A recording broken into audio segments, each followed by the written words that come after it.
മുകേഷിനെതിരെ പരാതി നൽകിയ ദിവസം അമ്മ എക്സിക്യൂട്ടീവ് ഒന്നടങ്കം രാജിവെച്ച് അവരുടെ നിലപാട് അറിയിച്ചിരിക്കുകയാണ്. കുറ്റക്കാരെ പുറത്താക്കാനുള്ള ധൈര്യമില്ലായ്മയാണോ ഒന്നടങ്കം രാജിവെച്ചുള്ള ഒളിച്ചോട്ടത്തിന് പിന്നിൽ?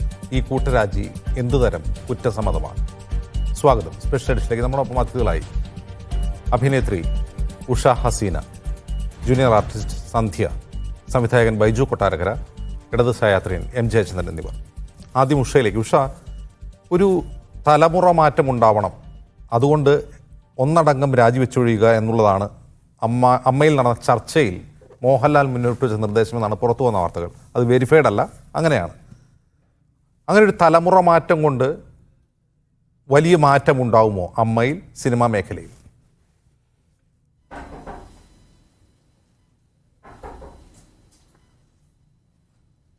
പുതിയ തലമുറയിലുള്ള ആൾക്കാർ, അംഗങ്ങൾ ഉത്തരവാദിത്തങ്ങൾ ഏറ്റെടുക്കണം, നിങ്ങൾ വരണമെന്ന് കുറേ വർഷങ്ങളായിട്ട് ലാലേട്ടൻ ജനറൽ ബോഡിയിലൊക്കെ ആവശ്യപ്പെടുന്നുണ്ട്. പക്ഷെ ആരും വരാൻ തയ്യാറല്ലായിരുന്നു. ഞാൻ ഉദ്ദേശിക്കുന്നത് ആണുങ്ങളുടെ കാര്യമാണ് കേട്ടോ, സ്ത്രീകളുടെ അല്ല, ആണുങ്ങളുടെ കാര്യമാണ്. യുവതലമുറയിലുള്ളവർ വരൂ എന്ന് ചോദിക്കുന്നുണ്ടായിരുന്നു, പക്ഷെ ആരും വരുന്നില്ലായിരുന്നു. പക്ഷെ ഇങ്ങനെയൊരു ഈ ഒരു സിറ്റുവേഷനിൽ ഇങ്ങനെയൊരു രാജി വേണ്ടായിരുന്നു എന്നുള്ളതാണ്. ഇങ്ങനെ വെക്കാൻ പാടില്ലായിരുന്നു. കുറ്റം ചെയ്തവരാരാണെന്ന് വെച്ചാൽ അവരെ മാറ്റി നിർത്തുക, അവരെ ആരോപണത്തിന് വിധേയമായിട്ട് രാജിവെക്കട്ടെ എന്ന്. പിന്നെ ഓരോ ദിവസവും എനിക്ക് തോന്നുന്നു ഓരോ ദിവസവും ഓരോ ഭാരവാഹികളെക്കുറിച്ചുള്ള ആരോപണം വന്നുകൊണ്ടിരിക്കുകയായിരുന്നു. അപ്പോൾ അതുകൊണ്ട് പിടിച്ചു നിൽക്കാൻ പറ്റാതെ എന്ത് പറയാനാണ് എന്നുള്ള ഒരു ചിന്തയിൽ നിന്നുണ്ടായതായിരിക്കാം ഇങ്ങനെ ഒരു രാജി. പക്ഷെ പുതിയ തലമുറയിലുള്ള ആൾക്കാർ വരും, അമ്മ നിലനിൽക്കണം. ഈ എക്സിക്യൂട്ടീവ് കമ്മിറ്റിയിലെ ആളുകൾ ഒന്നടങ്കം, ഈ എക്സിക്യൂട്ടീവ് കമ്മിറ്റിയിലെ ആളുകൾക്ക് ഒന്നടങ്കം എതിരെ ആരോപണമൊന്നും വന്നിട്ടില്ല. അതിൽ ചില ആളുകൾക്കെതിരെയാണ് വന്നിട്ടുള്ളത്, അതിൽ വനിതകളുമുണ്ട്. അപ്പോൾ അവരെ പിൻ പോയിന്റ് ചെയ്ത് അവരെ പുറത്താക്കാനുള്ള ഒരു ചങ്കൂറ്റമില്ലാതെ മുഴുവൻ രാജിവെച്ച് രക്ഷപ്പെടാമെന്ന് കരുതി കാണുമോ?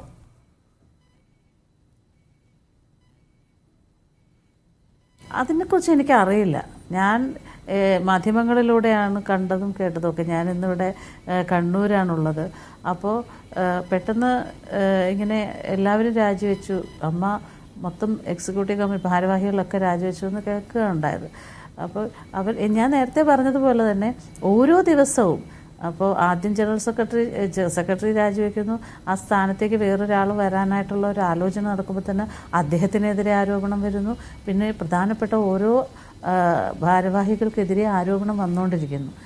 അപ്പോൾ എന്താണ് ഇവിടെ സംഭവിക്കുന്നതെന്ന് മനസ്സിലാവുന്നില്ല. പിന്നെ അംഗങ്ങളായിട്ടുള്ള ഞങ്ങളുടെ സുഹൃത്തുക്കളോട്, 1-2 പേരോട് ഇന്നലെ രാത്രി ഞാൻ സംസാരിച്ചപ്പോൾ ഇത് എന്തോ ഒരു ഗൂഢാലോചന നടക്കുന്നുണ്ട് എന്നുള്ള തരത്തിലാണ് പറഞ്ഞത്. അമ്മയിൽ തന്നെയുള്ള ആൾക്കാർ അങ്ങോട്ടും ഇങ്ങോട്ടും പാര വയ്ക്കുന്നുണ്ട് എന്ന തരത്തിൽ എന്തൊക്കെയോ സംഭവിക്കുന്നുണ്ട് എന്നാണ് എന്നോട് 1-2 സുഹൃത്തുക്കൾ പറഞ്ഞത്. അതെന്താണെന്ന് എനിക്ക് വ്യക്തമല്ല.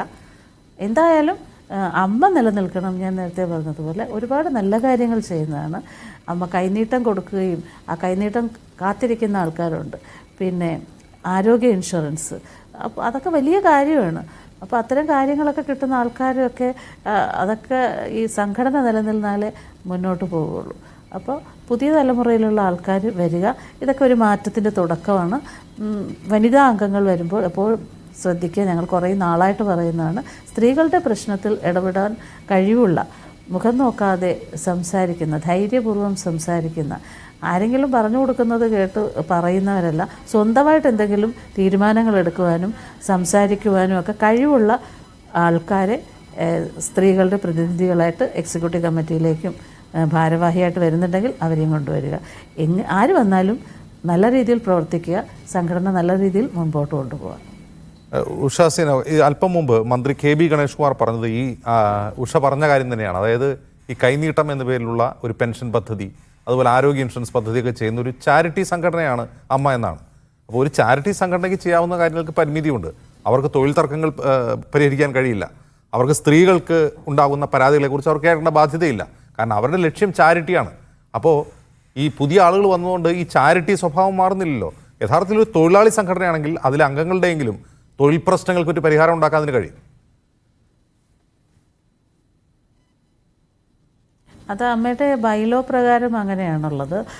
അത് തന്നെ ഒന്ന് തിരുത്തണം, ബൈലോ തന്നെ തിരുത്തണമെന്ന് ഞങ്ങൾ കുറേ ആൾക്കാർ ആവശ്യപ്പെട്ടിട്ടുണ്ടായിരുന്നു. കൈനീട്ടം തരുന്നവർക്ക് പോലും കൈനീട്ടം വാങ്ങുന്നവർക്ക് തിരഞ്ഞെടുപ്പിന് നിൽക്കാൻ പറ്റില്ല, അവർക്ക് വോട്ട് ചെയ്യാനുള്ള അവകാശം മാത്രമേ ഉള്ളൂ. അതൊക്കെ ഒരു തെറ്റായ നടപടി. ഞങ്ങളൊക്കെ ലൈഫ് മെമ്പറായിരുന്നു ആദ്യം. കുറേ അധികം ആൾക്കാരെ ലൈഫ് മെമ്പർഷിപ്പിൽ നിന്നും പെട്ടെന്ന് ഓണററി മെമ്പർഷിപ്പ് ആക്കിയിട്ടുണ്ട് അപ്പോൾ അത് ഞങ്ങൾക്ക് കുറേ പേർക്ക് അത് വലിയ സങ്കടമുള്ള കാര്യമായിരുന്നു.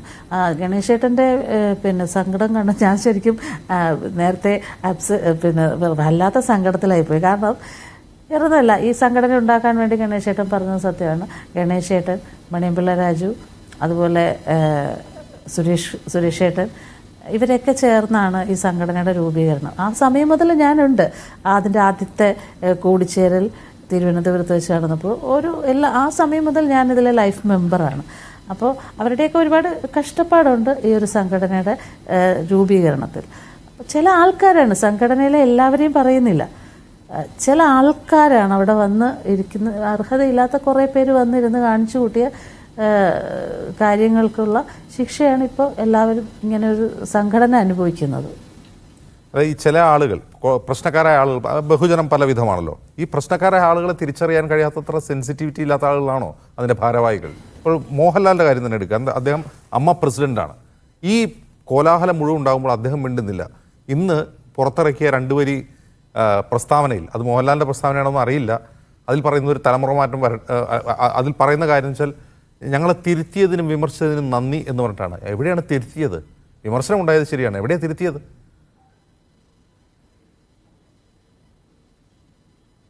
ലാലേട്ടൻ നേരത്തെ തന്നെ പല ഇതുപോലെയുള്ള ഇഷ്യൂ വരുമ്പോഴത്തേക്ക് പുള്ളിക്കത് താങ്ങാൻ പറ്റാത്തൊരു കാര്യം, പുള്ളി എന്ത് പറയും, വല്ലാത്തൊരു മാനസിക സംഘർഷത്തിലൊക്കെ പെട്ടിട്ട് പറഞ്ഞിട്ടുണ്ട്. ഞാൻ കേട്ടിട്ടുള്ളതാണ്, എന്നോട് പറഞ്ഞിട്ടുള്ളതൊന്നുമല്ല. ഞാൻ പല ആൾക്കാരും, അമ്മയുടെ ഭാരവാഹികളായിട്ടുള്ളവരും ഔദ്യോഗികമായിട്ടുള്ളവരൊക്കെ പറഞ്ഞു കേട്ടിട്ടുള്ളതാണ്. അദ്ദേഹം പോകാൻ തയ്യാറായിട്ട് നിന്നാണ്. എനിക്ക് താല്പര്യമില്ലാത്ത, പിന്നെ പുള്ളിയെ പിടിച്ചു നിർത്തുകയാണ്. ലാലേട്ടനില്ല, മമ്മൂക്ക ഇല്ലാതെ എങ്ങനെയാണ് ഈ സംഘടന, ആര് നയിക്കും? അതൊരു ബുദ്ധിമുട്ടുള്ള കാര്യം. പക്ഷേ പൃഥ്വിരാജിനെ പോലെയുള്ളൊരു പുതിയ തലമുറയിലുള്ള ആൾക്കാർ വരാൻ തയ്യാറല്ല. എത്രയോ പ്രാവശ്യം അവരാവശ്യപ്പെട്ടതാണ് വരാൻ, പക്ഷെ അവരാരും, വളരെ അപൂർവമായിട്ടാണ്. ലാലേട്ടനോ മമ്മൂട്ടിയോ ഇല്ലാതെ ഈ സംഘടന ആരും നയിക്കുന്നത്? ഇതിനു മുമ്പ് ഇന്നസെന്റും ഇടവേള ബാബുവും നയിച്ച സംഘടനയാണിത്. എന്തിനാണ് ഒരു എന്താണ് പറയുക, ഒരു അധികാര കേന്ദ്രം പോലെ ഒരു മെഗാതാരം തന്നെ ഇത് നയിക്കണമെന്ന് വാശി എന്തിനാണ്?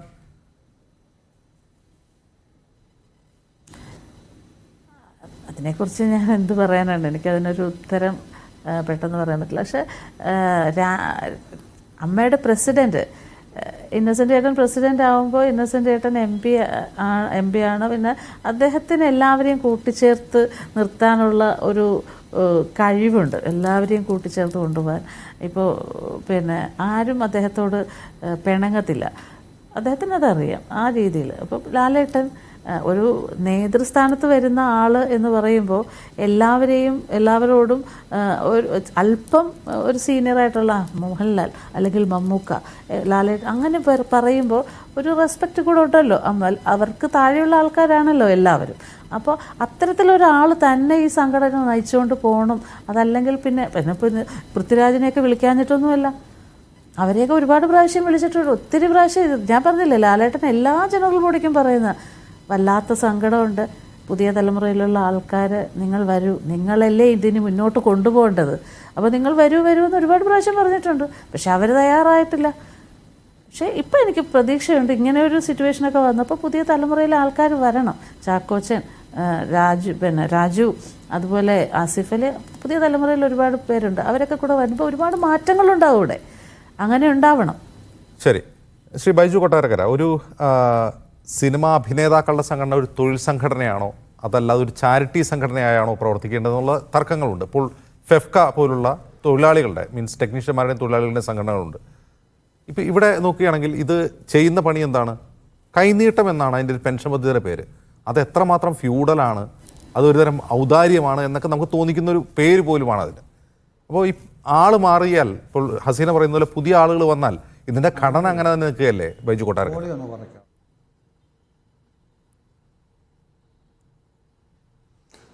തീർച്ചയായിട്ടും അജിംസേ, അത് ഈ ഫെഫ്കയുടെ കാര്യം പറഞ്ഞപ്പോഴാണ് പറഞ്ഞത്. ഈ ഫെഫ്ക വന്നതുപോലും മാക്ട ഫെഡറേഷൻ എന്ന് പറയുന്ന സംഘടന പിളർത്തിക്കൊണ്ട് വന്ന ഒരു സംഘടനയാണ് ഈ ഫെഫ്ക. ഇത് പിളർത്തിക്കൊണ്ട് വന്നതിന് മുമ്പ് തന്നെ കേരള സംസ്ഥാനത്ത് ഇവിടെയുള്ള ക്ഷേമനിധി ബോർഡ്, അതായത് കേരള സംസ്ഥാനത്തൊരു ക്ഷേമനിധി ബോർഡ് ഉണ്ടായിരുന്നു. പക്ഷേ ആ ക്ഷേമനിധി ബോർഡിൽ സിനിമാക്കാർക്ക് പ്രാതിനിധ്യമില്ലാതിരുന്ന ഒരു സമയം, കലാകാരന്മാർക്ക് പെൻഷൻ കിട്ടുന്ന ഒരു പദ്ധതി, ഇതെല്ലാം കണ്ണൂരെ ബീഡി തൊഴിലാളികൾക്ക് വേണ്ടി, അതായത് സിനിമയിൽ നിന്ന് പിരിക്കുന്ന സെസ് മുഴുവൻ പൊക്കൊണ്ടിരിക്കുന്നത് കണ്ണൂരിലെ ബീഡി തൊഴിലാളികളുടെ ഫണ്ടിലേക്കായിരുന്നു, മീൻസ് അവരുടെ ക്ഷേമനിധിയിലേക്കായിരുന്നു. അത് തിരിച്ചു കൊണ്ടുവരാൻ വേണ്ടിയുള്ള അക്ഷീണ പ്രയത്നമാണെന്ന് മാക്ട ഫെഡറേഷൻ ആദ്യമായി ചെയ്തത്. നിസ്സാര കാര്യങ്ങളുടെ പേരിൽ വളരെ നന്നായി പ്രവർത്തിച്ചു കൊണ്ടിരുന്ന ഒരു സംഘടനയെ അന്ന് തച്ചുടച്ചത് ഇന്ന് ഈ പുറത്തുപോയ ചില ആളുകളും, അതുപോലെ തന്നെ നേരത്തെ നടി ആക്രമിക്കപ്പെട്ട കേസിലുമൊക്കെ പ്രതിസ്ഥാനത്ത് നിൽക്കുന്ന ഒരു നടനും എല്ലാം കൂടെ ചേർന്നാണ്, നമുക്ക് എല്ലാവർക്കും അറിയാം. അതുപോലെ ഇപ്പോഴത്തെ ഫെഫ്കയുടെ തലപ്പത്തിരിക്കുന്ന ആളും ചേർന്നാണ്. അപ്പോൾ ഇവരൊക്കെ ചെയ്ത ആ ഒരു പ്രവൃത്തിയുടെ ഫലം അത് അനുഭവിച്ചു തന്നെ വരുന്നു, യാതൊരു സംശയവുമില്ല ആ കാര്യത്തിനകത്ത്. അവശരായ കലാകാരന്മാർക്ക് പെൻഷൻ കൊടുക്കാൻ മാസം തോറും 4000 രൂപ വീതം പെൻഷൻ കൊടുക്കാൻ ഇവിടെ ക്ഷേമനിധി ബോർഡുണ്ട്. അതിന് അവരവർ ചെയ്യുന്ന ജോലി, അപ്പോൾ അഭിനയമാണെങ്കിലും അല്ലെങ്കിൽ ടെക്നീഷ്യൻ ആണെങ്കിലും അത് യൂണിയനായി രജിസ്റ്റർ ചെയ്യണമെന്നൊന്നുമില്ല. ചാരിറ്റബിൾ സൊസൈറ്റി ആക്ട് അനുസരിച്ച് രജിസ്റ്റർ ചെയ്ത സംഘടനയായാൽ മതി. അവരുടെ പക്ഷേ സാക്ഷ്യപത്രം വെച്ചിട്ട് അപ്ലൈ ചെയ്താൽ അവർക്ക് ഈ 4000 രൂപ വെച്ച് കിട്ടും. പിന്നെ AMMയിൽ നിന്ന് ഈ 5000 രൂപയും അവർക്ക് മെഡിക്കൽ ഇൻഷുറൻസും കൊടുക്കുന്നത് എന്തിനാണെന്ന് ചോദിച്ചാൽ അവരുടെ അംഗങ്ങൾക്ക് അതിനുള്ളൊരു ഒരു നേട്ടവും മീൻസ് അവർക്കുള്ളൊരു ഒരു പ്രിവിലേജ് പോലെയാണ് അത് കൊടുത്തുകൊണ്ടിരിക്കുന്നത്. അത് കൊടുക്കുന്നത് ഒരു 135ഓളം വരുന്ന കലാകാരന്മാർക്ക് വളരെ അനുഗ്രഹവുമാണ്. ഇപ്പം മമ്മൂട്ടിക്കോ മോഹൻലാലിനോ ശ്രീമതി ഉഷയ്ക്കോ ഒന്നും മാസം തോറും 5000 രൂപ കിട്ടിയില്ലെങ്കിൽ ഒരു കാര്യവുമില്ല. പക്ഷേ അത് കിട്ടിയാൽ അതുകൊണ്ട് ഉപജീവന മാർഗം നയിക്കുന്ന ഒരുപാട് പേര് ഇപ്പോഴും AMMയിലുണ്ട്. അവർക്ക് വോട്ടവകാശമൊന്നും ഇല്ല എന്നുള്ളത് വേറെ സത്യം. അവർ വെറും മെമ്പർമാരായി മാത്രം ഇരിക്കുന്നു. ഒന്നത്. രണ്ട്, ഇവരെ പോലെയുള്ള ആളുകളെ, അതായത് മമ്മൂട്ടിയോ മോഹൻലാലിനെ പോലെയുള്ള ആളുകളെ എന്തുകൊണ്ട് മുന്നിൽ നിർത്തുന്നു എന്നുള്ളതാണ് ചോദ്യം. ഞാൻ ചോദിക്കട്ടെ, ഈ അമ്മ എന്ന് പറയുന്ന സംഘടനയുടെ ഏറ്റവും വലിയ വരുമാന മാർഗം എന്ന് പറയുന്നത് സ്റ്റേജ് ഷോസും വിദേശ ഷോസും ഒക്കെ നടത്തി വർഷത്തിൽ 1-2 പ്രോഗ്രാം നടത്തുന്നതിനുള്ള വരുമാനമാണ്. 8-10 കോടി രൂപ ആ പ്രോഗ്രാമിലൂടെ അവരുണ്ടാക്കും. ഏതെങ്കിലും ചാനലിൽ കൊടുക്കും, അല്ലെങ്കിൽ വിദേശത്ത് നിന്ന് സമ്പാദിക്കും. ഇതൊക്കെയാണ് എൻ്റെ പരിപാടി. ഇടവേള ബാബു പോയി ഡാൻസ് ചെയ്താൽ ഏതെങ്കിലും മനുഷ്യൻ കാണാൻ പോവൂ? അല്ലെങ്കിൽ അതേപോലുള്ള ആളുകൾ പോയി ഡാൻസ് ചെയ്താൽ ആരെങ്കിലും കാണാൻ പോവൂ? അപ്പോൾ ഈ പ്രോഗ്രാമൊക്കെ സംഘടിപ്പിക്കണമെങ്കിൽ മമ്മൂട്ടിയെ മോഹൻലാലിനെ പോലെയുള്ള ആളുകൾ, മുൻനിര താരങ്ങളുമൊക്കെ അതിനകത്ത് ഭാഗഭാക്കാകണം. അതിന് അവരിതിൻ്റെ തലപ്പത്ത് വേണം, അവർ ഈ സംഘടനയിൽ കൂടെ വേണം. അങ്ങനെയാണ് ഇവർ കൂട്ടിയത്. പക്ഷേ ഇവരെ പോലെയുള്ള താരങ്ങളെയൊക്കെ വെച്ച് മുതലെടുക്കുന്ന, കൈമണി അടിക്കുന്ന ഒരു വലിയ ഗ്രൂപ്പ് അവിടെയുണ്ട്. അത് അവിടെ മാത്രമല്ല, ഫെഫ്കയിലുമുണ്ട്, എല്ലാ സ്ഥലങ്ങളിലുമുണ്ട്.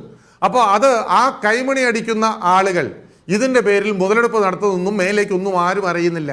അവരൊരുപാടില്ല. ബോബനും മോളിയും പിന്നെ ബോബനും മോളി എന്ന് പറഞ്ഞ ആ പരമ്പരയ്ക്കകത്ത് ബോബൻ്റെയും മോളിയുടെയും കൂടി ഒരു പട്ടി നടക്കുന്ന പോലെ എവിടെ സ്റ്റാറുകൾ എവിടെ ഈ സൂപ്പർ സ്റ്റാർ പോയാലും അതിൻ്റെ പുറകെ നടക്കുന്ന കുറച്ച് പൂച്ചയും പട്ടികളൊക്കെ ഉണ്ട് ഇങ്ങനെ കൂട്ടത്തിൽ. അവരാണ് ഇത് ഏറ്റവും കൂടുതൽ അവരെ നശിപ്പിച്ചത് എന്ന് തന്നെ പറയാം. ഈ താരങ്ങളെ പോലും നശിപ്പിക്കുന്നതും അവരെ ഉപദേശിക്കുന്നതും അവർക്ക് വേണ്ട ഈ ഉപദേശങ്ങളൊക്കെ കൊടുത്ത് അവരെ കുഴിയിൽ കൊണ്ട് ചാടിക്കുന്നതും ഇവരെ പോലെയുള്ള ആളുകളാണ്. പിന്നെ ഇവർക്ക് ഈ അസാൻമാർഗീയ പ്രവർത്തനങ്ങളൊക്കെ നടത്താൻ, അത് ഈ കൂടെ നടക്കുന്നവർക്കൊക്കെ നടത്താൻ മറ്റേവരൊരു മറയും.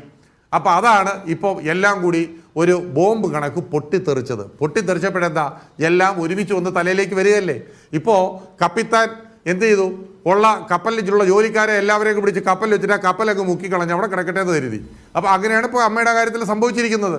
അല്ലെങ്കിൽ ഞാൻ ചോദിക്കട്ടെ, ഏതെങ്കിലും ഒരു സംഘടനയിൽ ഒരു ജനറൽ സെക്രട്ടറിയോ അല്ലെന്നുണ്ടെങ്കിൽ മറ്റൊരാളോ രാജിവെക്കേണ്ടി വന്നാൽ, ഒരാരോപണം വന്നാൽ അവരെ മാറ്റി നിർത്തി ആ സ്ഥാനത്തേക്ക് പുതിയൊരാളെ കോപ്റ്റ് ചെയ്യുക, അതല്ലേ ജനാധിപത്യ രീതി.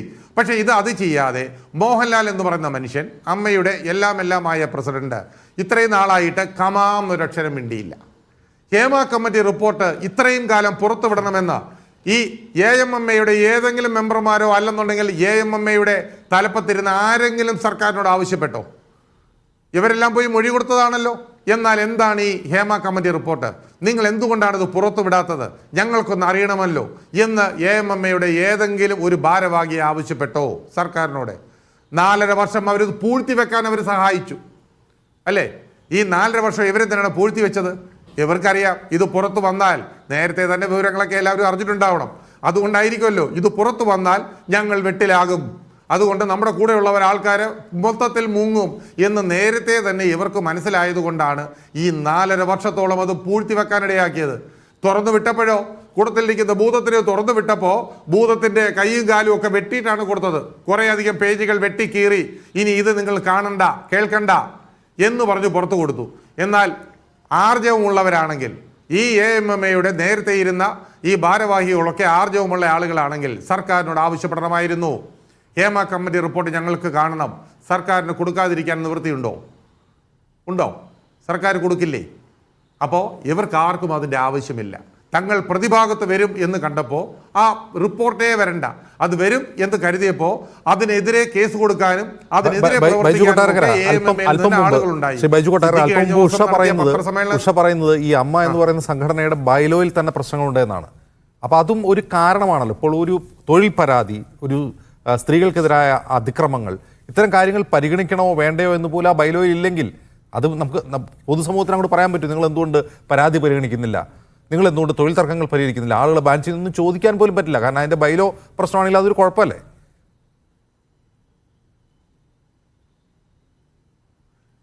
എൻ്റെ അറിവ് ശരിയാണെങ്കിൽ ഈ AMMA എന്ന സംഘടന രജിസ്റ്റർ ചെയ്തിരിക്കുന്നത് ചാരിറ്റബിൾ സൊസൈറ്റി ആക്ട് അനുസരിച്ചാണ് രജിസ്റ്റർ ചെയ്തിരിക്കുന്നത്. അങ്ങനെയാണ് പ്രവർത്തിക്കാൻ കഴിയുള്ളൂ.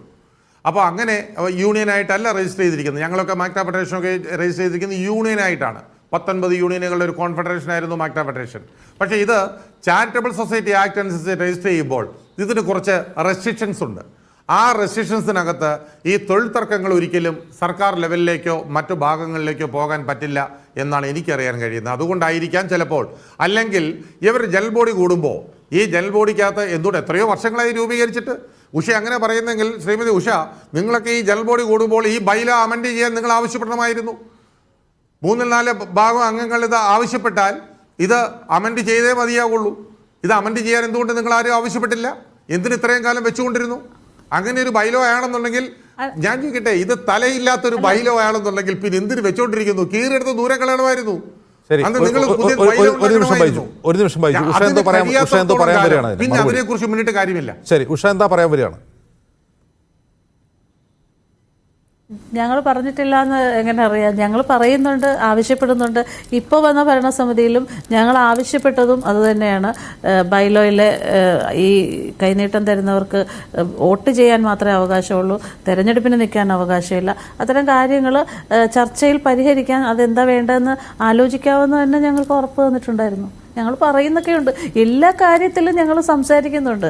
ഞങ്ങൾ ഓരോ ആവശ്യത്തിന് വേണ്ടത്ര പിന്തുണ കിട്ടുന്നില്ല എന്നാണ് ഉഷ പറയുന്നത്. അതായത് നിങ്ങൾ കുറച്ച് പേർ പറയുന്നു അതിന് വേണ്ടത്ര പിന്തുണ കിട്ടുന്നില്ല എന്നാണ് ഉഷ പറയുന്നത്. ശ്രീമതി ഉഷ, അതതിന്റെ കാര്യം എന്താണെന്ന് വെച്ചാൽ ഇവർക്ക് ചില ആളുകളെ, ഇവരുടേതായിട്ടുള്ള ചില ആളുകളെ, അതായത് ഏത് സംഘടനയിലുമുള്ള ഒരു കാര്യമാണ്, ഏത് സംഘടനയിലുള്ള കാര്യങ്ങൾ, ഇവരുടേതായിട്ടുള്ള കുറേ ആളുകളെ ഇവർ കയ്യിൽ ഒതുക്കി വെച്ചിട്ടുണ്ട്. അപ്പോൾ അവർ വഴി വേണം ഈ ഭരണം മുമ്പോട്ട് കൊണ്ടുപോകാൻ. എങ്കിലല്ലേ എല്ലാ അഴിമതിയും അതിൽ നടക്കൂ. അതിനുവേണ്ടി തന്നെയാണ് ഈ ബൈലോ അമെൻഡ് ചെയ്യാത്തതും വരട്ടെ വരട്ടെ വരട്ടെ എന്നുള്ള കാര്യങ്ങൾ എടുത്തിടുന്നതും. അത് എത്രയോ കാലങ്ങളായി ഇവരൊക്കെ പറഞ്ഞിട്ടുണ്ടെങ്കിൽ ഞാൻ അതാണ് മുമ്പേ പറഞ്ഞത്. 4/3 ഭാഗം ആളുകൾ വളരെ ശക്തിയായി ആവശ്യപ്പെട്ടെങ്കിൽ തീർച്ചയായും ആ ബൈലോ അമെൻഡ് ചെയ്തേ പറ്റുള്ളൂ. ഇല്ലെങ്കിൽ ആ യോഗം നടക്കരുത്. അതാണ് വേണ്ടത്. നമുക്ക് എല്ലാവർക്കും പറയാനുള്ള അവകാശങ്ങളില്ലേ? സൂപ്പർ സ്റ്റാറിന് മാത്രമൊന്നും അല്ല പറയാനുള്ള അവകാശം. അവർ സൂപ്പർ സ്റ്റാർ ആണെങ്കിൽ നിങ്ങളും സ്റ്റാർ ആണ് ഉഷ. നിങ്ങളും അഭിനയിക്കുന്ന അഭിനേത്രിയാണ്. നിങ്ങൾക്കും നാവുണ്ട്. നിങ്ങൾക്ക് ഒരു അസോസിയേഷനിൽ ചോദിക്കാനുള്ള അവകാശമുണ്ട്. ചോദിക്കാതിരുന്നത് നിങ്ങളുടെ തെറ്റ്. അല്ലാതെ അവിടെ പോയിരുന്നിട്ട് അമെൻഡ്മെന്റ് ചെയ്തില്ല, ഞങ്ങൾ എന്ത് ചെയ്യാനാ എന്ന് ചോദിക്കുന്ന അല്ല കാര്യം. അവരെ കൊണ്ട് ചെയ്യിക്കുന്നതിലാണ് കാര്യം. അത് ചെയ്യിക്കാതിരുന്നതിന്റെ പരിണിത ഫലമാണ് ഇന്ന് അനുഭവിക്കുന്നത്. ശരി ബൈജു. ശ്രീ M. ജയചന്ദ്രൻ, നോക്കുക, മലയാളത്തിലെ ഒരു പ്രധാനപ്പെട്ട ഇൻഡസ്ട്രിയാണ് ഫിലിം ഇൻഡസ്ട്രി. അതിലെ പ്രധാനപ്പെട്ട തൊഴിൽ വിഭാഗമാണ് അഭിനേതാക്കൾ.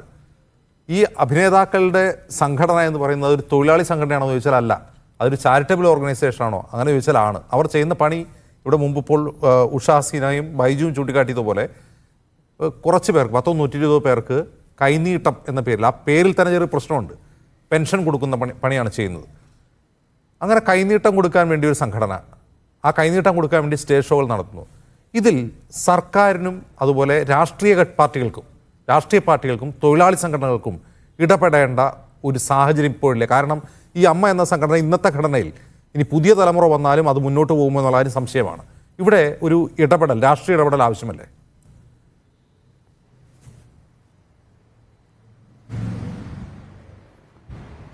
അജിംസ രാഷ്ട്രീയ ഇടപെടലിൻ്റെ പ്രശ്നം സ്വാഭാവികമായി ഉണ്ട്. പക്ഷേ മറ്റു പല പ്രധാനപ്പെട്ട കാര്യങ്ങൾ, ഇത് എൻ്റർടൈൻമെൻറ്റ് ഇൻഡസ്ട്രി എന്നാണല്ലോ പറയുന്നത്, വിനോദ വ്യവസായം എന്നാണല്ലോ പറയുന്നത്. ഇവിടെ കേരളത്തിൽ നമ്മുടെ ഈ ഫിലിം ഇൻഡസ്ട്രിയിൽ നിലനിൽക്കുന്നത് പ്രധാനമായിട്ട് 6 നിയമങ്ങളാണ്. അത് 1 1952 cinematograph act, 2 1958 cinemas regulation act, 3 1981 cine workers and cine theatres workers regulation act, 4 cine workers welfare act 81, cine workers welfare fund act 81. ഇത്രയും സാധനങ്ങളാണ് ഇവിടെ ആകെ നിലവിലുള്ളത്. ഇത് പിന്നെ കാലാനുസൃതമായി പരിഷ്കരിക്കണമെന്നോ പുതുക്കണമെന്നോ ഒരാവശ്യവും സിനിമാ രംഗത്തുള്ള നിരവധി സംഘടനകളുണ്ട്. AMMA എന്ന് പറഞ്ഞാൽ അമ്മ എന്ന ചുരുക്കപ്പേരിൽ വിളിക്കുന്ന സംഘടന മാത്രമൊന്നുമല്ല, ഒരുപാട് സംഘടനകൾ ഇവിടെ പ്രവർത്തിക്കുന്നുണ്ടല്ലോ, ബൈജു കൊട്ടാരക്കരയുടേതടക്കം. അവരാരും ഈ 5 നിയമങ്ങളിൽ കാതലായ ഒരു പരിഷ്കരണവും ആവശ്യപ്പെട്ടിട്ടില്ല. അങ്ങനെ ആവശ്യപ്പെടാതെ പിന്നെ താന്താങ്ങളുടെ, അതായത് ഓരോ സംഘടനയുടെയും നേതൃത്വത്തിന് ഹിതകരമായ കാര്യങ്ങൾ എന്തൊക്കെയാണോ ആ ഹിതാനുസാരിയായി കാര്യങ്ങൾ ചെയ്യാൻ കഴിയുന്ന നേതൃത്വത്തെ മാത്രമേ ഇവരെല്ലാം തിരഞ്ഞെടുത്തിട്ടുള്ളൂ.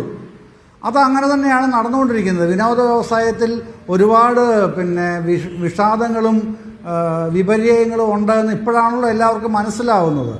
അങ്ങനെ മനസ്സിലാക്കേണ്ട സാഹചര്യം ഉണ്ടായത് തന്നെ 2017 ആ നടിക്ക് ഉണ്ടായ അനുഭവത്തെ ഒറ്റയ്ക്ക് ചോദ്യം ചെയ്യാൻ അവരിറങ്ങിയത് കൊണ്ടാണല്ലോ. പിന്നീടാണല്ലോ WCC ഉണ്ടാവുന്നത്, പിന്നീട് ഇന്റേണൽ കംപ്ലയിൻറ്റ് കമ്മിറ്റി ഉണ്ടാകുന്നത്, ഒക്കെ നമുക്കറിയാവുന്ന കാര്യമാണ്. അപ്പോൾ അതങ്ങനെ നീങ്ങുന്നുണ്ട്. ഇപ്പം ഈ പിന്നെ ഇവിടെ തന്നെ ഹേമ കമ്മിറ്റി റിപ്പോർട്ടിൽ 172-ാം പേജിൽ അജിംസെ വ്യക്തമായ ഒരു കാര്യം അവർ അടിവരയിട്ട് പറഞ്ഞിട്ടുണ്ട്. അതിനകത്ത് അണ്ടർലൈൻ ചെയ്തിട്ടുണ്ട്. 172-ാമത്തെ പേജിൽ ആ സെൻറ്റൻസിൻ്റെ അടിയിൽ ജസ്റ്റിസ് ഹേമ അണ്ടർലൈൻ ചെയ്തിട്ടുണ്ട്. അതിങ്ങനെയാണ്: I have no hesitations to hold that the only solution to the various issues faced by women in cinema is to enact an appropriate statute and by constitute a tribunal under the statute. ഇതാണ് justice പറയുന്നത്. Justice ആ പറയുന്നതിനെ മുഖവിലയ്ക്ക് തന്നെ എടുക്കാനാണ് സംസ്ഥാന മുഖ്യമന്ത്രി 20 നടത്തിയ പത്രസമ്മേളനത്തിൽ അദ്ദേഹം പറഞ്ഞത്. അദ്ദേഹം പറഞ്ഞത് അവർ പറയുന്ന ജസ്റ്റിസും മറ്റംഗങ്ങളും പറയുന്ന ഈ ട്രിബ്യൂണൽ കോൺസ്റ്റിറ്റ്യൂട്ട് ചെയ്യണമെങ്കിൽ സാമ്പത്തികമായി ഒരുപാട് ഇനീഷ്യൽ എക്സ്പെൻസുകളുണ്ട്, റെക്കറിങ് എക്സ്പെൻസുകളുമുണ്ട്. പക്ഷേ എങ്കിലും അതൊന്ന് ചെയ്യാനാണ് സർക്കാർ തീരുമാനിക്കുന്നത്. ഒരു സിനിമാ നയം വേണം, ട്രിബ്യൂണൽ വേണം, അതൊക്കെ കോൺക്ലേവിൽ ചർച്ച ചെയ്ത് തീരുമാനിക്കുക നടപ്പാക്കേണ്ടതുമുണ്ട്. അപ്പോൾ അവിടെയാണ് കാതലായ പ്രശ്നം. ഇപ്പോൾ മോഹൻലാലിൻ്റെ കാര്യം പറയുന്നു, മറ്റു താരങ്ങളുടെ കാര്യം പറയുന്നു. ഇതിൻ്റെയൊക്കെ പ്രശ്നം, അടിസ്ഥാനപരമായ പ്രശ്നം അജിംസെ ഞാൻ മനസ്സിലാക്കുന്നത് ഒരു നിലപാടില്ലായ്മ. ഈ ഇൻഡസ്ട്രിയിൽ നിൽക്കുന്നവരാണ്, പക്ഷെ നിലപാടുകളില്ല. ആ നിലപാടില്ലായ്മയിൽ ഇത്രയും കാലം അനായാസം തുടർന്നു. പക്ഷേ ഇപ്പോൾ വന്നിട്ടുള്ള വെളിപ്പെടുത്തലുകൾ, ഇപ്പോൾ ഹേമ കമ്മിറ്റിയല്ലോ വിലയിരുത്തപ്പെടുന്നതും വിചാരണ ചെയ്യപ്പെടുന്നതും കേസിലേക്ക് പോകുന്നതും മറ്റ് വന്ന നടികളുടെ വെളിപ്പെടുത്തലും അതിനെ തുടർന്നുണ്ടായ 7 അംഗ പ്രത്യേക സമിതിയുടെ IPSകാരുടെ സമിതിയുടെ ഇടപെടലും മറ്റുമൊക്കെയാണല്ലോ ഇനി വരാൻ പോകുന്നത്. അതുണ്ടാക്കുന്ന ഒരു അരക്ഷിത ബോധമുണ്ട്, വലിയൊരു അരക്ഷിതത്വമുണ്ട്. സിനിമാ മേഖലയിൽ ഇനി ചെയ്യാൻ കഴിയുന്ന കരണീയമായ കാര്യമെന്ന് പറയുന്നത് സർക്കാർ ഇനി രൂപവൽക്കരിക്കാൻ പോകുന്ന സിനിമാ നയത്തിന് ചേർന്ന് നിന്നുകൊണ്ട് കേരളത്തിലെ സിനിമാ നയം അംഗീകരിച്ച് പ്രവർത്തിക്കുക എന്നുള്ള നിലയിലേക്ക് ഈ സിനിമാ സംഘടനകൾ മാറേണ്ടി വരും. ആർക്കെങ്കിലും ഹിതാനുസാരിയായി പ്രവർത്തിക്കുന്ന ഒരു കൂട്ടം തൽപര കക്ഷികളുടെ സിനിമാ സംഘടനാ നേതൃത്വങ്ങളായിട്ട് മാറി നിൽക്കാൻ ഇനി കഴിയില്ല. അപ്പോൾ അത് മനസ്സിലാക്കിക്കൊണ്ടാണ് ഈ അരക്ഷിതബോധം ഉണ്ടാവുന്നത്. അല്ലെങ്കിൽ നോക്കൂ, ഈ അമ്മയുടെ ഇപ്പോഴത്തെ ഭാരവാഹികളെ തിരഞ്ഞെടുത്തത് ആരാണ്? 560 അംഗങ്ങളുള്ള ഒരു ബോഡിയാണല്ലോ തിരഞ്ഞെടുത്തത്. ഉത്തരവാദിത്വം അവരോടല്ല ഈ സമിതിക്ക് ഉണ്ടാവേണ്ടത്. അവരോട് ചോദിക്കാതെ, അവരുടെ അഭിപ്രായം അറിയാതെ എങ്ങനെയാണ് ഇവർക്ക് രാജിവെക്കാൻ കഴിയുക? അവരുടെ ഒരു അടിയന്തര പൊതുയോഗം ജനറൽ ബോഡി വിളിച്ചു ചേർക്കുന്നതിന് എന്താണ് തടസ്സം? ഓൺലൈനാണെങ്കിൽ ഓൺലൈനായിട്ട് ചേർന്നാൽ മതിയെന്നേ. അത് ഓൺലൈനായിട്ടാണല്ലോ 560 പേരുടെ യോഗം നടത്താൻ ഒരു പ്രയാസമുള്ള കാലമല്ലല്ലോ ഈ നൂറ്റാണ്ട്. കോവിഡ് കാലത്ത് നമ്മൾ എത്രയോ വട്ടം തെളിയിച്ചിട്ടുള്ളതാണത്. അപ്പോൾ എന്തുകൊണ്ടാണ് അവരോടൊന്നും ആലോചിക്കാതെ തങ്ങൾ ഭാരവാഹികൾക്ക് മാത്രം ഇഷ്ടപ്പടി രാജിവെച്ച് മാറിയാൽ പ്രശ്നം തൽക്കാലത്തേക്ക് ഒഴിവാകും. അപ്പോൾ കിട്ടുന്നൊരു ചെറിയ സ്പേസ്, ശ്വാസം വിടാൻ കിട്ടുന്നൊരു സ്പേസ്, ആ സ്പേസിന് വേണ്ടിയാണ് ഇവർ ഇപ്പോൾ യത്നിക്കുന്നത്. അതാണ് യത്നം. ആ യത്നം കൊണ്ടൊന്നും പ്രശ്നം പരിഹരിക്കപ്പെടാൻ പോകുന്നില്ല എന്നുള്ളതാണ് നിരവധി ആൾക്കാർ സ്വയം വെളിപ്പെടുത്തലോട്ട് വരുന്നത്. ഇന്നലെ ഒരു യുവനടി, നടിയല്ല, ഒരു യുവ എഴുത്തുകാരി, സ്ക്രിപ്റ്റ് റൈറ്റർ പിന്നെ വി കെ പ്രകാശിൻ്റെ പേര് പറഞ്ഞാണ് അവർ വന്നത്. അപ്പോൾ അവർ പറയുന്നത്, ഞാൻ ഇന്ന് രാവിലെ മെയിൽ അയച്ചു DGPക്ക്, മുഖ്യമന്ത്രി പിണറായി സഖാവ് തന്ന ഉറപ്പാണ് എന്നെ കൊണ്ട് ആ പരാതി അയപ്പിച്ചത് എന്ന് തന്നെ അവർ തുറന്നു പറയുകയാണ് ചാനലിൽ. ഞാനും ആ ചാനലിൽ ചർച്ച പങ്കെടുത്ത ആളായതുകൊണ്ടാണ് ഞാനിത് പറയുന്നത്. അപ്പം ആ തരത്തിലേക്ക് കാര്യങ്ങൾ ഞങ്ങളിനെ തുറന്നു പറയും, പരാതി കൊടുക്കും, മൊഴി കൊടുക്കാൻ തയ്യാറാണ് എന്നുള്ളിടത്തേക്ക് തൊഴിലിടത്തിലെ വിവേചനം, അപമാനം എന്നുള്ള നിലയിലേക്ക് സ്ത്രീകൾ അത് ഒതുക്കി വിട്ട് വാമൂടി കെട്ടി കുനിഞ്ഞിരിക്കാൻ തയ്യാറല്ല, പിന്നെ നിവർന്നു നിന്ന് തന്നെ പറയും. ഇതാണ് അലോസരപ്പെടുത്തുന്നത്. ഇതിനെയാണ് ആ അരക്ഷിത ബോധമാണ് ഇവരെ വേട്ടയാടുന്നത്. അത്തരം ഉണ്ടായിക്കൊണ്ടിരിക്കുന്ന പ്രശ്നങ്ങൾ. ഉഷ, ഇന്ന് ഈ എക്സിക്യൂട്ടീവ് കമ്മിറ്റി രാജിവെച്ച ഉടൻ തന്നെ അനൂപ് ചന്ദ്രൻ എന്ന് പറയുന്ന നടൻ, അദ്ദേഹം പറയുന്നത് അങ്ങനെ വേണ്ടിയിരുന്നില്ല, എല്ലാവരും ഒറ്റയടിക്ക് അങ്ങനെ രാജിവെച്ച് പോകേണ്ടിയിരുന്നില്ല, ഈ സിറ്റുവേഷനിലേക്ക് കൊണ്ടെത്തിച്ചത് ജഗദീഷിൻ്റെ നിലപാടാണ് എന്നാണ്. യഥാർത്ഥത്തിൽ എന്തായിരുന്നു ജഗദീഷിൻ്റെ നിലപാട്? ജഗദീഷ് ശക്തമായൊരു നിലപാട് സ്വീകരിച്ചു. അത് അമ്മ ജനറൽ സെക്രട്ടറിയുടെ നിലപാടിന് വിരുദ്ധമായിരുന്നു. അദ്ദേഹത്തിൻ്റേത് കുറേ കൂടി ക്ലാരിറ്റിയുള്ള ഒരു നിലപാടായിരുന്നു. അപ്പോൾ ഇതിനകത്തെന്തോ ഗ്രൂപ്പിസം ഉണ്ടെന്നോ തൽപര കക്ഷികളുണ്ടെന്നോ നിലവിലുള്ള ഭാരവാഹികൾക്കെതിരെ അതിലൊരു വിഭാഗം പ്രവർത്തിക്കുന്നു എന്നൊക്കെ തോന്നിപ്പിക്കുന്നതാണ് അനൂപ് ചന്ദ്രൻ പറയുന്നത്. അങ്ങനെയുണ്ടോ ശരിക്കും? അങ്ങനെയാണ് എൻ്റെ അടുത്ത് സംസാരിച്ച അംഗങ്ങൾ ഒന്ന് രണ്ട് പേര് പറഞ്ഞതും. അങ്ങനെയൊക്കെ എന്തൊക്കെയോ പ്രശ്നങ്ങളുണ്ട് ഇതിനകത്തുനിന്നാണ് പറഞ്ഞത്. അതിൻ്റെ സത്യാവസ്ഥ എന്താണെന്ന് എനിക്കറിയില്ല. ഇവരുമായിട്ടൊന്നും ഞാൻ സംസാരിച്ചിട്ടില്ല. എൻ്റെ സുഹൃത്തുക്കളായ അവരുമായിട്ട് ബന്ധമുള്ള ആൾക്കാർ തന്നെയാണ് പറഞ്ഞിട്ടുള്ളത്. അങ്ങനെ എന്തൊക്കെയോ പ്രശ്നം. പക്ഷേ ജഗദീഷ് ചേട്ടൻ വളരെ പോസിറ്റീവായിട്ടല്ലേ ആ സമയത്ത് തന്നെ ഞാൻ അതിനെക്കുറിച്ചൊരു പിന്നെ ബൈറ്റ് കൊടുത്തിട്ടുള്ളതാണ്. ജഗദീഷ് ചേട്ടൻ വളരെ പോസിറ്റീവായിട്ട് നല്ല കാര്യങ്ങളാണ് പറഞ്ഞത്. അവർ പറഞ്ഞ പിന്നെ ജനറൽ സെക്രട്ടറിയും മറ്റ് കുറേ പിന്നെ ഭാരവാഹികളായിട്ടുള്ള ആൾക്കാരും എക്സിക്യൂട്ടീവ് കമ്മിറ്റിയിലുള്ളവർ നടത്തിയ പത്രപ്രസ്താവന നമ്മളെല്ലാവരും കണ്ടതാണ്. ആ പത്രപ്രസ്താവന എന്തായിരുന്നു, വളരെ മോശമായിരുന്നു അവരുടെ പ്രതികരണങ്ങളൊക്കെ. അപ്പോൾ അതിൽ ജനറൽ സെക്രട്ടറി പറയുന്നുണ്ട്, ഹേമ കമ്മിറ്റിയുടെ റിപ്പോർട്ട് ഞങ്ങൾ വന്നതിന് ശേഷം ആദ്യം പിന്നെ ലാലേട്ടനെയും മമ്മൂക്കയെയും വിളിച്ചു, പിന്നീട് അത് കഴിഞ്ഞ് അദ്ദേഹത്തെയും ഇടവേള ബാബുവിനെയും വിളിച്ചു. അപ്പോൾ ഞങ്ങളിതുവരെ ഇത് വരണമെന്നോ വരണ്ടായെന്നോ ഒന്നും ഞങ്ങൾ പറഞ്ഞിട്ടില്ല എന്നൊക്കെ പറഞ്ഞ് എന്തൊക്കെയോ പറഞ്ഞിട്ടല്ലേ പോയത്. പക്ഷെ ജഗദീഷ് ചേട്ടൻ അങ്ങനെ ഒരു നിലപാട് പറഞ്ഞ് ഞങ്ങൾക്കൊക്കെ വളരെ പോസിറ്റീവായിട്ടാണ് തോന്നിയത് ജഗദീഷ് ചേട്ടൻ്റെ നിലപാട്. ജഗദീഷ് ചേട്ടനെ കുറ്റപ്പെടുന്നത് എന്തിനാണെന്ന് എനിക്ക് മനസ്സിലാവുന്നില്ല. ശരി, വളരെ ആശ്വാസമായിരുന്നു ജഗദീഷ് ചേട്ടൻ അങ്ങനെയൊക്കെ പറഞ്ഞത്. ശരി, ഇപ്പോൾ നമ്മോടൊപ്പം സന്ധ്യ ജൂനിയർ ആർട്ടിസ്റ്റ് ചേരുന്നു. സന്ധ്യ, ഈ മുകേഷ് MLA-ക്കെതിരെ അദ്ദേഹം നടൻ എന്ന നിലയിലും ജനപ്രതിനിധി എന്ന നിലയിലും ഉന്നയിക്കപ്പെട്ട ആരോപണങ്ങളിൽ ഏറ്റവും ഗൗരവമുള്ള ഒരു ആരോപണമാണ് സന്ധ്യ ഉന്നയിച്ചത്. സന്ധ്യയ്ക്ക് അറിയാവുന്ന ഒരു സംഭവമാണത്. ഒരാളുടെ വീട് കയറി മോശമായി പെരുമാറുക എന്നുള്ളതാണ്. ഇത് അദ്ദേഹം MLA ആയിരിക്കുമ്പോൾ നടന്ന സംഭവമാണോ? അല്ല, ഇത് കുറേ വർഷങ്ങൾക്ക് മുമ്പ്, അത് ഈവൻ 2000-ന് മുന്നേ നടന്നൊരു സംഭവമാണ്. 10-24 വർഷം മുന്നേ നടന്നൊരു സംഭവമാണ്. ഓക്കെ, സന്ധ്യയ്ക്ക് ഇങ്ങനെ ഈ അർത്ഥത്തിൽ മുകേഷിൽ നിന്ന് അങ്ങനെ എന്തെങ്കിലും മോശമായ അനുഭവം ഉണ്ടായിട്ടുണ്ടോ? ഇല്ല, ഞാൻ പുള്ളി നേരിട്ട് കണ്ടിട്ടില്ല, എനിക്കറിയില്ല. എനിക്ക് പുള്ളിയായിട്ട് കോൺടാക്ട് ചെയ്യേണ്ട കാര്യം വന്നിട്ടില്ല. ബിക്കോസ് ഞാൻ ആകെ ഒരു മൂവിയേ ചെയ്തിട്ടുള്ളൂ. പുള്ളി എനിക്ക് പേഴ്സണലി അറിയില്ല. സന്ധ്യ എന്താണ് പറയുന്നത്? അപ്പോൾ അന്നൊക്കെ ഇതൊക്കെ പരാതിപ്പെടാൻ ആളുകൾക്ക് ഭയമായിരുന്നു. അങ്ങനെ വീട്ടിൽ കയറി അതിക്രമം കാണിക്കുക എന്ന് പറഞ്ഞാൽ പരാതിപ്പെടാൻ പോലും ഭയമായിരുന്നു. അതെ, അന്ന് നമുക്ക് മൊബൈൽ ഫോൺ പോലും ഇല്ലാത്തൊരു കാലമാണ്. സോ ലാൻഡ് ലൈൻസ് മാത്രമേ ഉണ്ടായിരുന്നുള്ളൂ. അപ്പോൾ അത് മാത്രമല്ല, അവർക്ക് കംപ്ലൈൻ്റ് ആയിട്ട് മുന്നോട്ട് പോകാൻ താല്പര്യം ഉണ്ടായിരുന്നില്ല. ഈ ഒരു കാരണം കൊണ്ടാണ് അവർ മെയിനായിട്ട് ആ ഫീൽഡ് വിടാൻ തന്നെ കാരണം. അവരും നിരവധി ചിത്രങ്ങൾ അഭിനയിച്ച ഒരാളാണോ? ജൂനിയർ ആർട്ടിസ്റ്റ് ആയിരുന്നു. എല്ലാം ചെറിയ ചെറിയ വേഷങ്ങളാണ് ചെയ്തിട്ടുള്ളത്. വലിയ മെയിനായിട്ടുള്ള ക്യാരക്ടേഴ്സൊന്നും അവർക്ക് കിട്ടിയിട്ടില്ല. ഓക്കെ, സന്ധ്യ ഇപ്പോൾ സിനിമകൾ ചെയ്യുന്നുണ്ടോ? ഞാൻ ഒരു മൂവി ചെയ്തിട്ടുണ്ടായിരുന്നു, അമല എന്ന് പറഞ്ഞിട്ട്. അതിനുശേഷം എനിക്ക് ഓപ്പർച്യൂണിറ്റീസ് ഒന്നും കിട്ടിയിട്ടില്ല. അത് ആ ഷൂട്ട് കഴിഞ്ഞിട്ട് തന്നെ 5 വർഷമായി. അത് റിലീസ് ചെയ്തത് കഴിഞ്ഞ വർഷമായിരുന്നു. ഈ പറയുന്ന പോലെ ഓപ്പർച്യൂണിറ്റീസ് നമ്മളെപ്പോലെ ഈ അഡ്ജസ്റ്റ്മെൻറ്റും ഈ കാസ്റ്റിംഗ് കൗച്ചിനൊക്കെ നോ പറയുന്ന ആൾക്കാർക്ക് ഓപ്പർച്യൂണിറ്റീസ് കിട്ടില്ല. എത്രയൊക്കെ നമ്മൾ ട്രൈ ചെയ്താലും നമുക്ക് കിട്ടില്ല. അല്ല, സന്ധ്യയ്ക്ക് അങ്ങനെ നോ പറയേണ്ടി വന്നിട്ടുണ്ട്?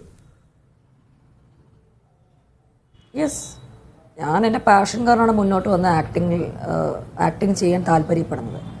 എനിക്ക് മറ്റുള്ള അൺനെസസറി കാര്യങ്ങൾ താല്പര്യമില്ല. സോ ഞാൻ നോ പറയുമ്പോൾ അവർ ഓപ്പർച്യൂണിറ്റി തരില്ല, അവരത് തുറന്നു പറയുകയും ചെയ്യും. നിങ്ങൾ നോ പറഞ്ഞാൽ നിങ്ങൾ വീട്ടിലിരിക്കും, നിങ്ങൾക്ക് ഓപ്പർച്യൂണിറ്റി കിട്ടില്ല. അങ്ങനൊരു രീതിക്കാണ് അവർ സംസാരിക്കുന്നത്. ബിക്കോസ് നിങ്ങൾ നോ പറഞ്ഞു കഴിഞ്ഞാൽ യെസ് പറയാൻ 1000 പേരുണ്ട്, 1000 സ്ത്രീകളുണ്ട്, അങ്ങനെയാണ് അവർ പറയുന്നത്. അപ്പോൾ പിന്നെ നിങ്ങൾക്ക് ഓപ്പർച്യൂണിറ്റി തന്നുകൊണ്ട് ഞങ്ങൾക്ക് എന്ത് ബെനിഫിറ്റാണ്? ഇതൊക്കെ നിങ്ങളോട് സംസാരിക്കുന്ന ഈ പ്രൊഡക്ഷൻ കൺട്രോളർ ലെവലിലുള്ള ആളുകളാണോ? അതെ, production manager, controller, casting directors, mainly casting ഡയറക്ടേഴ്സാണ് ഇങ്ങനെ സംസാരിക്കുന്നത്. അവർ പറയുന്നത് നമുക്ക്, ഞാൻ കുറേ പേരെ പ്രൊമോട്ട് ചെയ്തിട്ടുണ്ട്, ഈ കാണുന്ന നടികൾ മുഴുവൻ അങ്ങനെയൊക്കെ തന്നെയാണ് വന്നിരിക്കുന്നത്. അവരെല്ലാ അഡ്ജസ്റ്റ്മെൻറ്റ്സും കോംപ്രമൈസ് ചെയ്തിട്ടാണ് അവർ ഈ ഒരു നിലയ്ക്ക് തിളങ്ങി നിൽക്കുന്നത് ഈ ഫീൽഡിൽ. അങ്ങനെ ഒരു എക്സാമ്പിൾസാണ് അവർ പറയുന്നത്. ഇതൊക്കെ അവർക്ക് വേണ്ടി പറയുന്നതാണോ അതോ മറ്റാർക്ക് വേണ്ടി പറയുന്നതാണോ? ചിലപ്പോൾ അത് സത്യാവസ്ഥ ഉണ്ടാവും, എനിക്കറിയില്ല. ചിലപ്പോൾ നമ്മളെ കൺവിൻസ് ചെയ്യാൻ വേണ്ടിയായിരിക്കാം, അതും ഒരു റീസൺ ആവാം. സോ നമുക്ക് അവർ നമ്മുടെ അടുത്ത് പറയുന്നത് മാത്രമേ നമുക്ക് അറിയുള്ളൂ. അത് അവർ അറിഞ്ഞിട്ടാണോ പറയുന്നത് അതോ എനിക്കറിയില്ല, അവർ ഫേക്ക് ആയിട്ടുള്ള കാര്യങ്ങളാണോ പറയുന്നത്, അതിൽ എനിക്ക് ആധികാരികമായിട്ട് പറയാൻ പറ്റത്തില്ല അത്. പക്ഷെ ഇങ്ങനെയാണ് അവർ സംസാരിക്കുന്നത്. ഇതെനിക്ക് മാത്രമല്ല, പല ജൂനിയർ ആർട്ടിസ്റ്റുകളുള്ളവരെങ്ങനെയാണ് സംസാരിക്കുന്നത്. ശരി, സന്ധ്യ മടങ്ങി വരാം സന്ധ്യയിലേക്ക്. ശ്രീ ബൈജു കൊട്ടാരക്കര, ഈ പുതിയ കാലത്ത് പോലും, ഇപ്പോൾ സന്ധ്യ പറയുന്നത് ഒരുപാട് കാലം മുമ്പുള്ള കാര്യങ്ങളല്ല, 5 വർഷം മുമ്പുള്ള കാര്യങ്ങളാണ്. ഇത് ഈ പുതിയ കാലത്ത് പോലും ഇങ്ങനെയൊക്കെ സംസാരിക്കുന്നത് തന്നെ കുറ്റകരമാണ് എന്നറിയാൻ പാടില്ലാത്ത മനുഷ്യരാണോ ഇവരൊക്കെ? അതല്ല, എന്ത് വന്നാലും ഞങ്ങളെയൊക്കെ സംരക്ഷിക്കാൻ ഒരു രക്ഷാകവചമുണ്ട്, അല്ലെങ്കിൽ ഞങ്ങളുടെ ഇൻഡസ്ട്രി തന്നെ അങ്ങനെ എന്താണ് ഒരു ഫയർ വാൾ ഉള്ളതാണ്, ഒരു തരത്തിലുള്ള നടപടി അതിൻ്റെ അകത്തേക്ക് ഉണ്ടാവില്ല എന്നുള്ള ആത്മവിശ്വാസമായിരിക്കുമോ?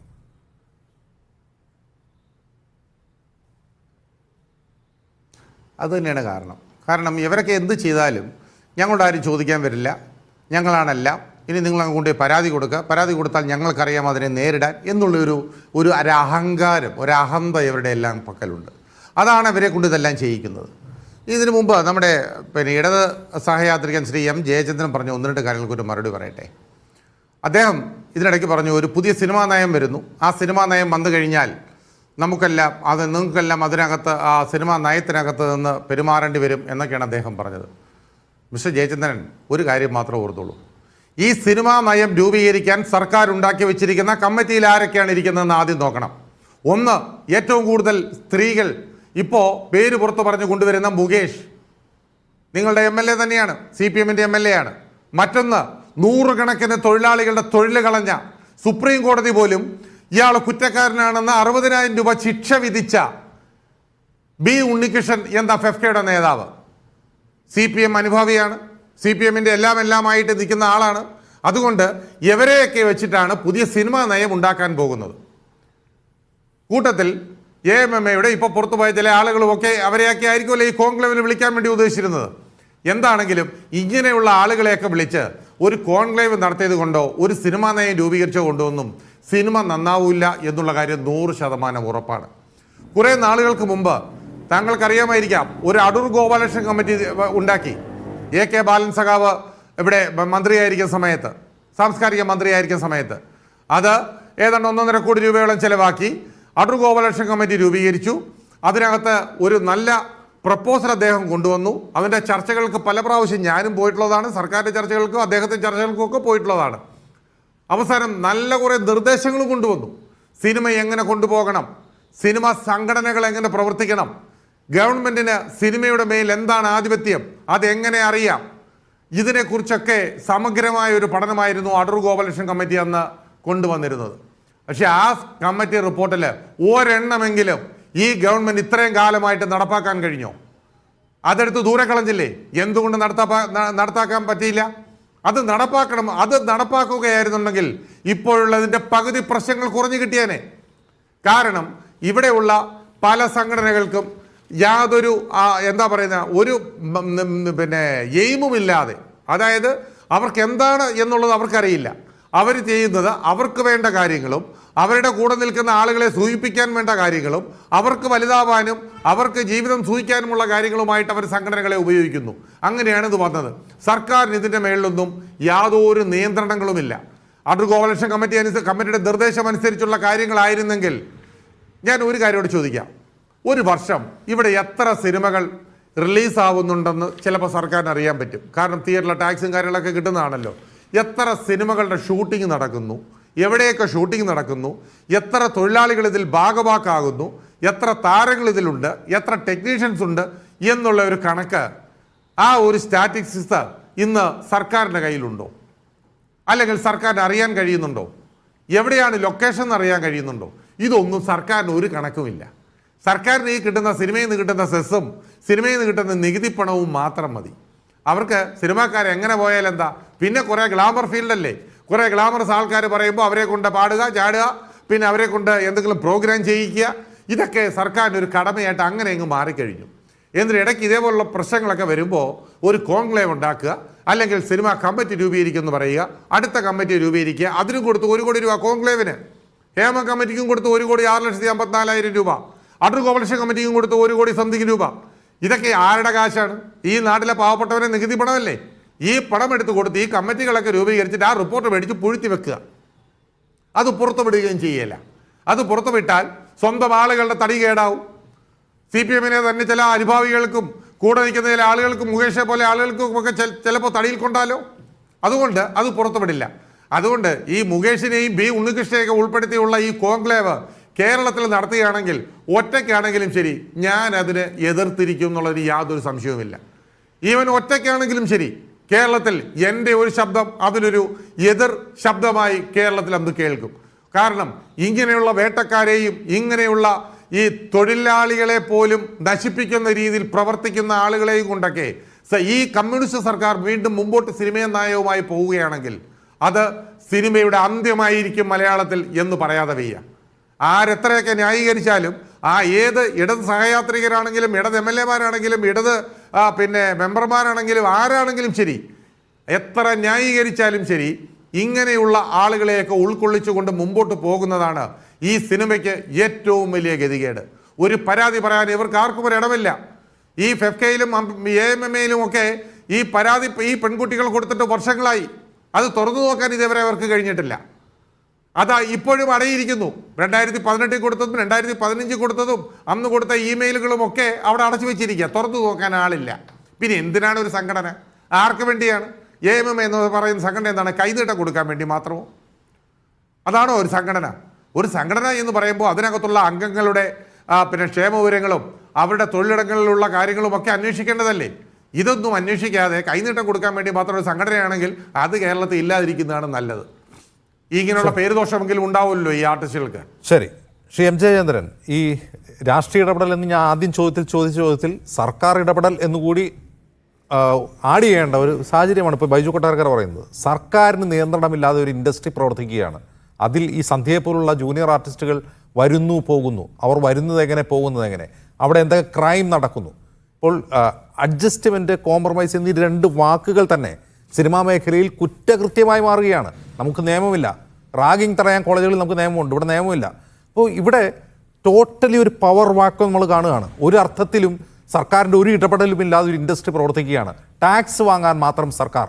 ഇതെത്രമാത്രം ആശാസ്യമാണെന്ന് മാത്രം എത്ര നാൾ ഇത് മുന്നോട്ട് പോകും?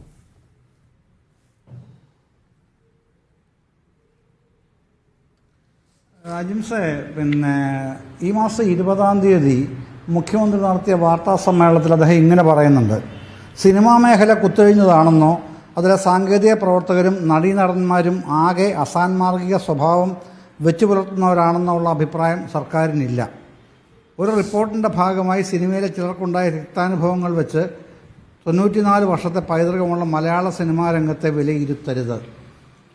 അത് അദ്ദേഹം അന്ന് പത്രസമ്മേളനത്തിൽ പറഞ്ഞൊരു കാര്യമാണ്. നമുക്ക് ഇത്തരത്തിലുള്ള ചർച്ചകൾ സ്വാഭാവികമായി ഉയർന്നു വരേണ്ടത് തന്നെയാണ് ഒരു ജനാധിപത്യ സമൂഹത്തിൽ. അതിലൊന്നും എനിക്ക് യാതൊരു തർക്കവുമില്ല. അല്ല, മുഖ്യമന്ത്രിയുടെ ആ വാദം എത്രമാത്രം ഫാക്ച്വൽ ആണ്. നോക്കൂ, നമ്മളോടൊപ്പം ഇരിക്കുന്നത് ഒരു ജൂനിയർ ആർട്ടിസ്റ്റാണ് ജയേന്ദ്രൻ. അവർ പറയുന്നത് എന്താണ്? ഈ കോംപ്രമൈസ് അഡ്ജസ്റ്റ്മെൻറ്റ് ഇതില്ലെങ്കിൽ നിങ്ങൾക്ക് സാധ്യതയില്ല എന്ന് അവരോട് ഫസ്റ്റ് കാസ്റ്റിംഗ് ഡയറക്ടറോ പ്രൊഡക്ഷൻ കൺട്രോളറോ പറയുകയാണ്. അത് എത്രമാത്രം വലിയ കുറ്റകൃത്യമാണെന്നുള്ള അതൊരു സാധാരണ നടപടിക്രമമാണ്, ഒരു ആചാരമായി നിലനിൽക്കുകയാണ്. എന്നിട്ട് ഈ ഫിലിം ഇൻഡസ്ട്രിയിലെ മുഴുവൻ ആളുകളും പ്രശ്നക്കാരല്ല എന്ന് പറഞ്ഞുകൊണ്ട് അവിടെ ഒരു ഘടനാപരമായ പ്രശ്നമുണ്ടെന്നേ. അവിടെ ഒരു ഫയർവാൾ ഉണ്ട്. ഒരാൾക്കകത്തേക്ക് കടക്കണമെങ്കിൽ ഒരു കുറ്റകൃത്യം അവിടെ നടന്നിരിക്കണം എന്ന് വരുന്നത് എത്രമാത്രം ഗൗരവമുള്ള ഒരു കാര്യമാണ്.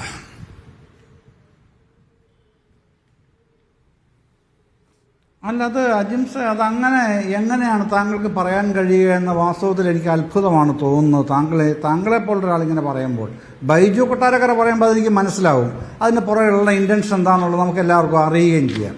പക്ഷെ താങ്കളങ്ങനെ പറയുമ്പോഴാണ് എനിക്കത് അത്ഭുതം തോന്നുന്നത്. കാരണം ഇപ്പോൾ ഇവിടെ ഈ ചർച്ചയിലിരിക്കുന്ന ഈ സന്ധ്യ, എന്തുകൊണ്ടാണ് അവർ തന്നെ പറഞ്ഞില്ലേ, ഈ ചർച്ചയിൽ ഈ ചർച്ചയിൽ പാനലിസ്റ്റായിട്ട് ഇരുന്നുകൊണ്ടല്ലേ അവർ പറയുന്നത് ഇത് 2000-ന് മുൻപ് നടന്ന കാര്യമാണ് ഇപ്പോൾ അതിനെക്കുറിച്ചല്ല ജയേന്ദ്രൻ പറയുന്നത്. അവർക്ക് 5 വർഷം മുമ്പ് അവർക്ക് 5 വർഷം മുമ്പ് അവർ അനുഭവിച്ച കാര്യത്തെ കുറിച്ചാണ് അവർ പറഞ്ഞത്. 5 വർഷം മുമ്പ് അനുഭവിച്ച കാര്യത്തെ കുറിച്ചാണ്, ഇപ്പോഴും നടന്നുകൊണ്ടിരിക്കുന്ന കാര്യമാണ്. താങ്കൾ പറഞ്ഞതിന് എനിക്ക് താങ്കൾ പറഞ്ഞത് മനസ്സിലായി. ഞാൻ പറയുന്നത്, അത്തരത്തിൽ ഒരവസരം തുറന്നു കൊടുത്തത് ഇവിടുത്തെ മാധ്യമങ്ങളല്ലോ അടുത്ത കാലത്തൊന്നും. ഇത് അത്തരത്തിലുള്ള അവസരം അവർക്ക് തുറന്ന് കിട്ടുന്നത് അതിനാധാരമായിട്ടൊരു കമ്മിറ്റി, ഒരു നിലപാട് ഒരു കമ്മിറ്റിക്ക് ഉള്ളത് കൊണ്ടാണ്. ജസ്റ്റിസ് ഹേമ കമ്മിറ്റി എന്നതിൻ്റെ പേര്. അതിനെ തുടർന്നാണ് ഈ പ്രശ്നങ്ങൾ ഉണ്ടാവുന്നത്. WCC ആണ് അതിന് പ്രേരകമായിട്ട് നിന്നത്. അതിന് മൂലകാരണമായിട്ട് വരുന്നത് ആ നടിയാണ്, അപമാനിക്കപ്പെട്ട നടിയാണ്. ഇതൊക്കെ അറിയാം. ഇതിൻ്റെ ഭാഗമായിട്ടുണ്ടാവുന്ന ഒരു പറ്റം മാറ്റങ്ങളുടെ ഒരു കുത്തൊഴുക്കിൻ്റെ ഒടുവിലാണ് ഇപ്പോൾ നിൽക്കുന്നത് മലയാള സിനിമയിലെ ആഭ്യന്തര സംഘർഷങ്ങൾ. ആ സംഘർഷങ്ങളിൽ നിന്നുകൊണ്ടാണ് ഇവരെ പോലുള്ള പീഡിപ്പിക്കപ്പെട്ടവർ പറയുന്നത് ഞങ്ങൾക്കിങ്ങനെ സംഭവിച്ചിട്ടുണ്ട്. ഇത് തീർച്ചയായിട്ടും ഏത് തരത്തിലാണ് അഡ്രസ്സ് ചെയ്യാൻ പറ്റുന്ന സമൂഹത്തിന്, സർക്കാരിന് ആ നിലയ്ക്ക് ചെയ്യണം. അതിന് മാധ്യമങ്ങളുടെ പങ്കാളിത്തം, പിന്തുണ അവർക്ക് വേണം. അതുകൊണ്ടാണ് അവർ ഇതുപോലുള്ള ഫ്ലോറിൽ വന്ന് ഇരിക്കുന്നത്. നമ്മളത് കാണണ്ടേ, അതിൻ്റെ ആ പോസിറ്റിവിറ്റി, അവർക്കുള്ള ആ കറേജ്. അങ്ങനെ ഒരു കറേജിലേക്ക് അവർ വരികയാണ്. ആ കറേജിലേക്ക് വരുന്നതിൻ്റെ അടിസ്ഥാനത്തിലാണ് ഇവരെ പോലുള്ള നിരവധി ആൾക്കാർ നിരവധി ചാനലുകളിൽ, അച്ചടി മാധ്യമങ്ങളിലൊക്കെ വന്ന് ഇത്തരം കാര്യങ്ങൾ പറയുന്നത്. അതിനെയാണ്, ആ കറേജിയസ് ആയിട്ടുള്ള അറ്റംപ്റ്റിനെയാണ്, ഇതൊരു അറ്റംപ്റ്റാണ്. അത് എവിടെ ചെന്ന് നിൽക്കുമെന്ന് അവർക്ക് ഇപ്പം അറിഞ്ഞുകൂടാ. ആ കറേജിയസ് അറ്റംപ്റ്റിനെ സമൂഹം പിന്തുണയ്ക്കുക എന്നുള്ളതാണ് ചെയ്യേണ്ടത്. ആ കറേജിയസ് അറ്റംപ്റ്റ് പോസിറ്റീവായിട്ട് തന്നെ റിഫ്ലക്റ്റ് ചെയ്യപ്പെടുന്നു എന്നുള്ളതിൻ്റെ ഒരു ഇമ്പാക്റ്റാണ് മറ്റേ കാര്യം. ഏതാ ഈ മോഹൻലാൽ ഉൾപ്പെടെയുള്ള കൂട്ടരാജി വരുന്നത്. അതിൻ്റെ ഈ കറേജിയസ് അറ്റംപ്റ്റിൻ്റെ പോസിറ്റീവ് ഇമ്പാക്റ്റാണ് അത് വരുന്നത്. അവരെ സംബന്ധിച്ചോളം നെഗറ്റീവ് ആണെങ്കിലും, ഈ മോഹൻലാൽ അടക്കമുള്ള സംബന്ധിച്ച് നെഗറ്റീവ് ആണെങ്കിലും ആ കറേജിയസ് അറ്റംപ്റ്റാണിത്. അപ്പോൾ അതിൻ്റെ അകത്ത് വരുന്ന എന്തെങ്കിലും തരത്തിലുള്ള ന്യൂനതകൾ അവർക്ക് വന്നു പെടുമ്പോൾ അവിടെ ജാഗ്രത നമ്മളുടെ ഭാഗത്തു നിന്നൊക്കെയാണ് ഉണ്ടാവേണ്ടത്. അങ്ങനെയല്ല, നിങ്ങൾക്കൊപ്പം ഞങ്ങളുണ്ട്. അതാണ് അജിംസും പറയുന്നത്, ഞങ്ങളുണ്ട്. അതാണ് മീഡിയ വൺ പറയുന്നത്. അത് ഒപ്പമാണ്. അതേസമയം ബൈജു കൊട്ടാരക്കര എന്താണ് പറഞ്ഞുകൊണ്ടിരിക്കുന്നത് ഇത്ര നേരമായിട്ട്? അദ്ദേഹത്തിന് സർക്കാരിനോടുള്ള ഈ വിമർശനമാണെങ്കിലും ഒക്കെ ശത്രുത ഇങ്ങനെ നൊരഞ്ഞ് പൊന്തി തിളച്ച് പതയുകയല്ലേ ഈ ചാനൽ ചർച്ച ഇരുന്നുകൊണ്ട് ചെയ്യുന്നത്? എന്തുകൊണ്ടാണ് ഇത് പൂഴ്ത്തിവെച്ചത്? ഇപ്പോഴും പറയുന്നത് പൂഴ്ത്തിവെച്ചത്. 20-ാം തീയതി ഒരു മാധ്യമപ്രവർത്തകൻ്റെ ചോദ്യത്തിന് സംസ്ഥാന മുഖ്യമന്ത്രി പൂഴ്ത്തിവെച്ചതല്ലല്ലോ എന്ന് പറഞ്ഞ് വിശദമായൊരു മറുപടി പറയുന്നുണ്ട്. പബ്ലിക് ഡൊമൈനിൽ ബൈജു കൊട്ടാരക്കരയ്ക്കും പ്രിൻ്റ് എടുക്കാം. അത് എവിടെ പോയി? അല്ലെങ്കിൽ താങ്കളുടെ സ്വന്തം പ്രിൻ്ററിന് പ്രിൻ്റ് എടുക്കാം, വായിക്കാം. എന്നിട്ട് വീണ്ടും അദ്ദേഹം ഒരു പ്രശ്നവുമില്ലാതെ പറയുകയാണ് പൂഴ്ത്തിവെച്ചു. ഞാനതിൻ്റെ വിശദാംശങ്ങളിലേക്ക് ഇപ്പോൾ പോകുന്നില്ല, സമയമില്ലാത്തതുകൊണ്ട് ഈ ചർച്ചയിൽ. ഇങ്ങനെയൊക്കെ പറയാൻ അദ്ദേഹത്തിന് താല്പര്യം ഉണ്ടാവാം. അദ്ദേഹത്തിന്റെ താല്പര്യങ്ങൾ അങ്ങനെ ആയിരിക്കാം അദ്ദേഹത്തെ നയിക്കുന്നത്. അതൊന്നും എനിക്കൊന്നും ചെയ്യാൻ